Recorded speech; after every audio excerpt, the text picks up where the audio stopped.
Lifting? Yeah. Okay. Excited? I think so.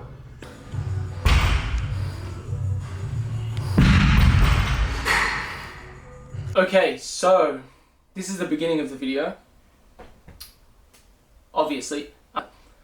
And in this video, we're going to go through kind of what the title is. So just a small snippet of the training that I did, which is just like a deload session, and what is called the floor work. Then then a small snippet at the academy for some jiu-jitsu. At the end of the video, I'm going to go through what I would consider to be an appropriate way to set up one's nutritional regime from a hierarchical perspective. Essentially highlighting a method or a way in which that, an individual might want to go about when they're looking to set up their nutritional regime. Love is love. Love is love. Yo.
Probably make it onto a highlight reel.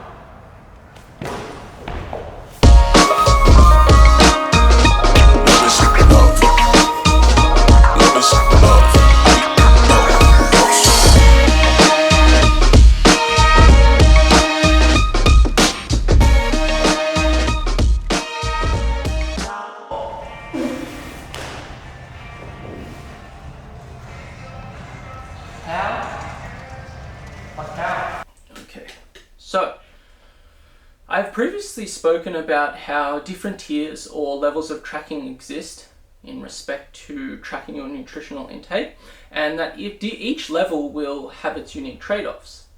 For instance, if we increase the dial on the level of accuracy, then we potentially may hinder one's ability to be flexible in their dietary approach and may actually hinder or at least that may have implications for one's ability to remain consistent. When it comes to achieving goals in areas related to health and performance, it's important to bear in mind where we place our efforts. For many individuals, a strong case can be made for emphasizing the elements in which that make up this hierarchy as a means for achieving that. Although it's not pictured here, we have to consider the behavioral and lifestyle aspects when adopting a nutritional regime. What is a good nutritional plan if you can't follow it? Unless you're in a particular phase for, let's say, a grappling event or a physique competition, what is a good protocol if you can't adhere to it?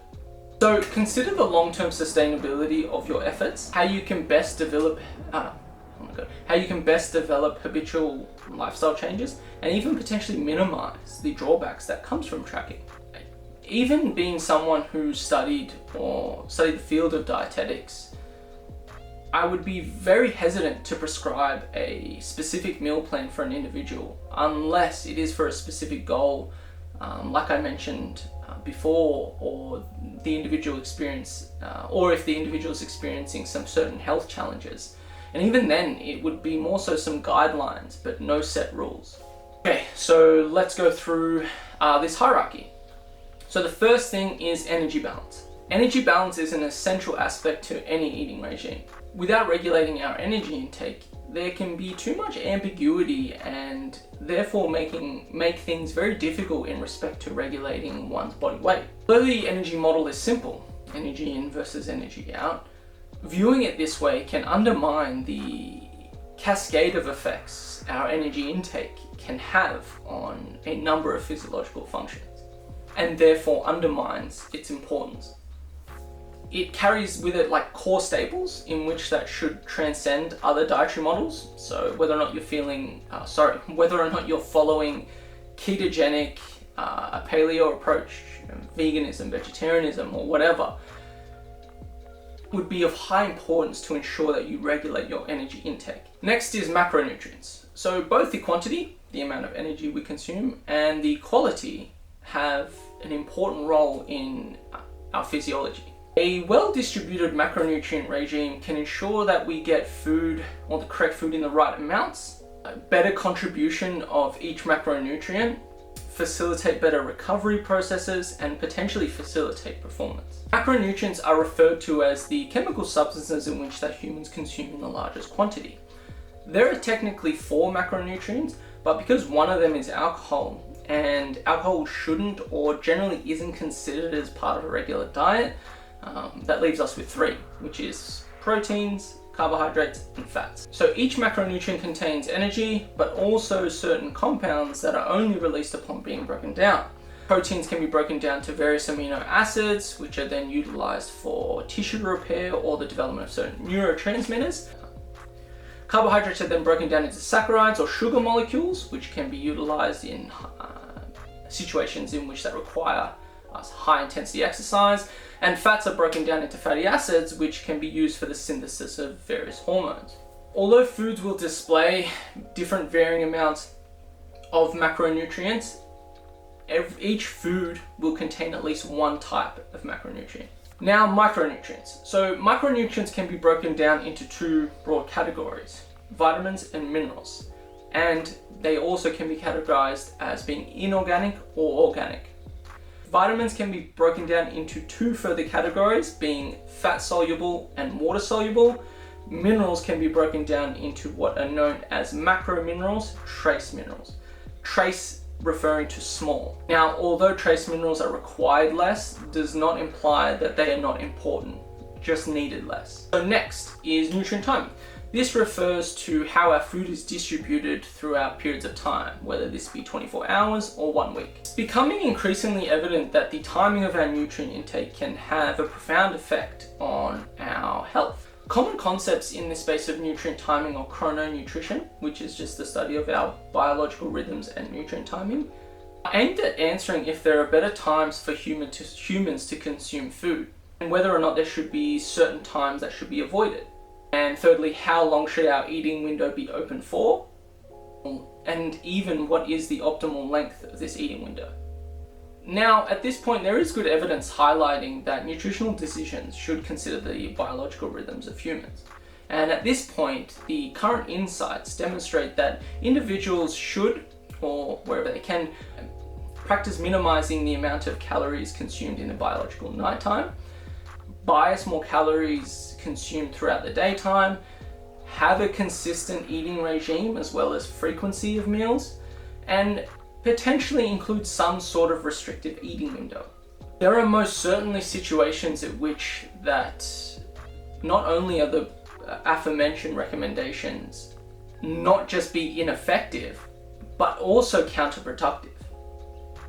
These include scenarios such as individuals who are athletes, individuals who train or resistance train in the evening, social occasions and lifestyle circumstances, and then the ease of sustainability and adherence. Lastly is supplements. They are normally prescribed for an individual to be able to achieve the recommended baseline healthy diet, or potentially enhance physical performance through particular pathways. They normally come from natural food sources that would normally be obtained from the diet, however, in higher concentrations. They form the top of the hierarchy because they are of the least importance and are not necessary for success, unless you're an individual in which that has a nutritional deficiency or a condition in which that requires them.